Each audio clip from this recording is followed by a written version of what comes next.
What's up, guys? We are back. Fitness Profit Multiplier, Anthony and Jimmy. Today, we're going to be discussing what are core values. I hear core values thrown around on every podcast I listen to, every book. It talks about it goes back to your core values, your core values, your core values. But no one seems to do a good job of explaining what actually core values are, why they're important. My co-host on the other side of this, I think, does a really, really good job of discussing core value and what that actually means. So, Jimmy, take it away. What's core value? Why is this important? Why do we need this? I have my core values on the wall as some of the gym owners listening to this. That's all I need. That's all it means, right? Right, right. Well, thank you for the praise there, Anthony. But when we look at core values, Anthony's totally right. You hear everybody say core values, core values, core values, core values everywhere. Everybody talks about it. But when we all talk about the gym owner, how do we actually implement these core values? How do we put them into our facilities and how do we utilize them? Because a lot of times core values are referred to in a big corporate sense. They're this big corporation that says, like I see this ad that is around on all these bus bench ads for a lawyer, and it's like tough, relatable, and human or something is this ad that I'm looking at.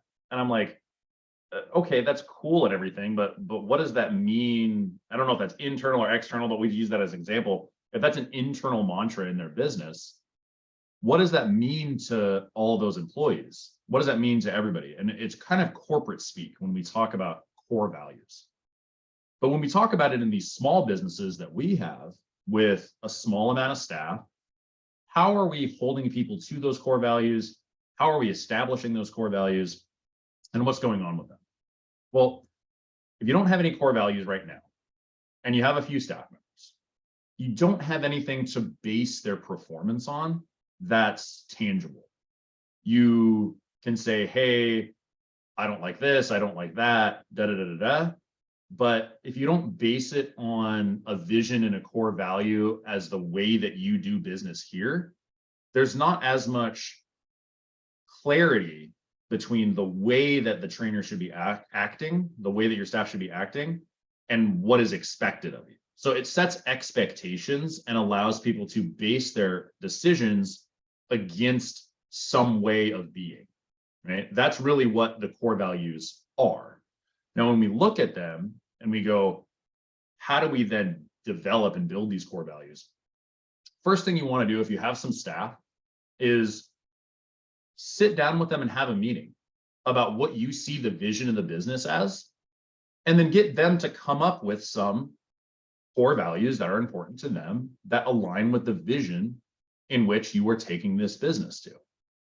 So if you have these values around how you're actually going to coach people, and it could be anything that's important to you.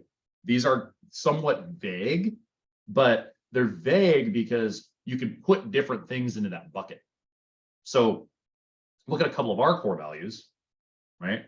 We have customers first, growth mindset, professionalism, science and innovation. Those are really our main core values at our facility. When we look at those core values, we can assign certain behaviors to those core values and give people credit for observing those behaviors.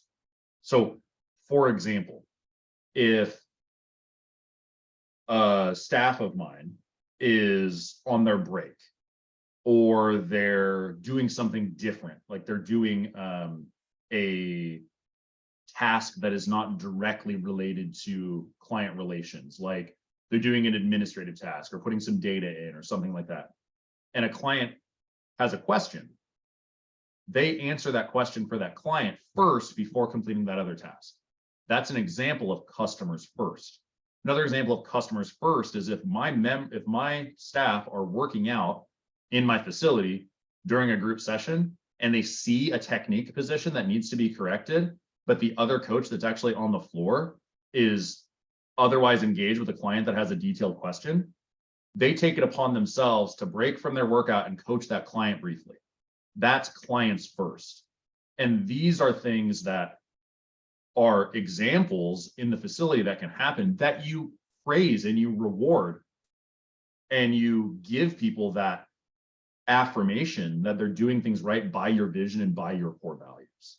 So develop them with your team so they have some buy-in and they have some input on these core values if you haven't developed them yet, and give people praise for observing those core values, and base your employee evaluations on how well they are observing those core values in their decisions.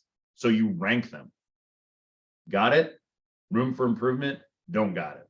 Pretty easy on each of the core values. And you discuss why that individual is ranked in those ways based on those core values. Because if they're not a core value fit, and you can base their performance and their decisions on those core values, then you know that they're not a fit for your team.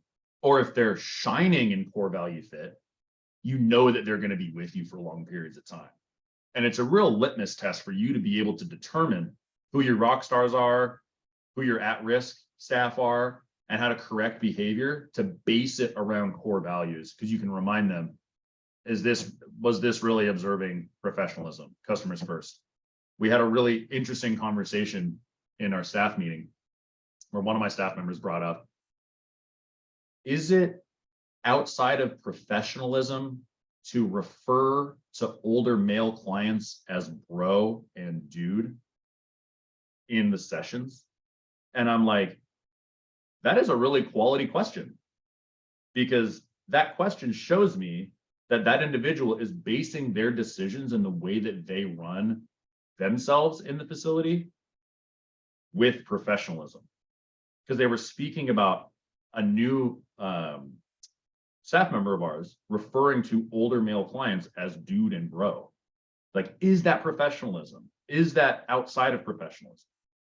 And we were able to have a detailed conversation about whether that fit into our core values or not, so that we could all be unified on the front to refer to clients in the right way. This is what having core values does in your business when people buy in, because they base their decisions and the way that the business is operating on those core values. That's what it really is. Jimmy, how many would you say is important for business owners to have? How many core values? I would say you need, like, typical EOS kind of stuff. We want a mission statement, a vision statement, and four or five core values is probably good. You get a little too outside of that, and it becomes a lot for a staff to remember, and things kind of get doubled up. So I like 4 or 5, and I like them to be a little bit more like one word or one statement, as opposed to something that's more like see something, say something, right? I don't really like stuff like that as much, and to everybody to their own devices, but I like, like ours, professionalism, growth mindset, customers first, like stuff that's punchy and quick, and you can just be like, does that fit in that bucket? Yes, no. As opposed to something that's longer tail kind of a word that ends up being can get muddy and convoluted. Like, if something, if this is this observe professionalism or not, right? It's binary. So mission statement, vision statement, 4 to 5 core values that resonate with your team and the way that you want your business to run or be perceived in your client's mind. And then you do training on this regularly? Like, okay, now I have them, I slap them on the wall. What happens next?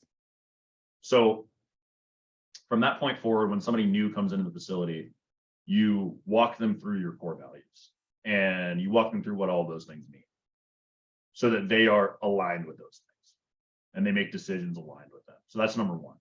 Number 2 is, as I touched on a little bit, in our staff meetings, we have an opportunity once a week for another staff member is required to give praise to a different staff member based upon their observation of the core values. So, for example, this last meeting, I still sit in on our meetings.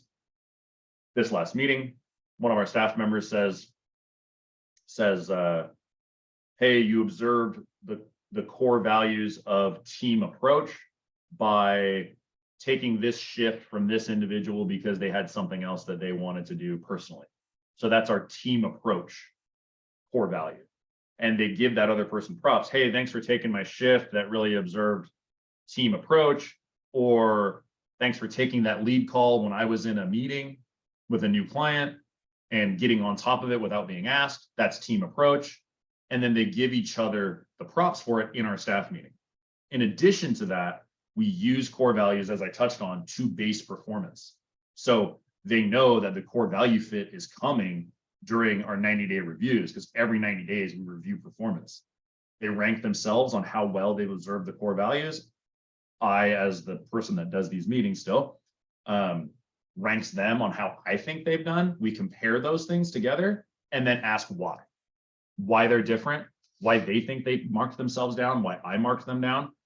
And then we have discussions about how that can be improved upon to be a better core value fit. Yeah. So well said, man. Very, very good, Jimmy. And like I said, I think you do a really good job of breaking that down for most people, because sometimes that can be a little fugazi, I think, where it's like one of those things. But if you truly live by your core values, it's going to make a big difference in your facility, guys. And again, if these are the things that you need to learn to have more freedom and profit in your business, just click those links below and you can hop on a call with us and we can discuss the levers that we need to pull with you to get you on the next track and on that next level of growth in your business. And the good thing is, over the next couple of months, we're taking a handful of new clients on. So if you want to take one of those spots, just book your call today. And until next time, guys, Anthony and Jimmy, Fitness Profit Multiplier, we are out.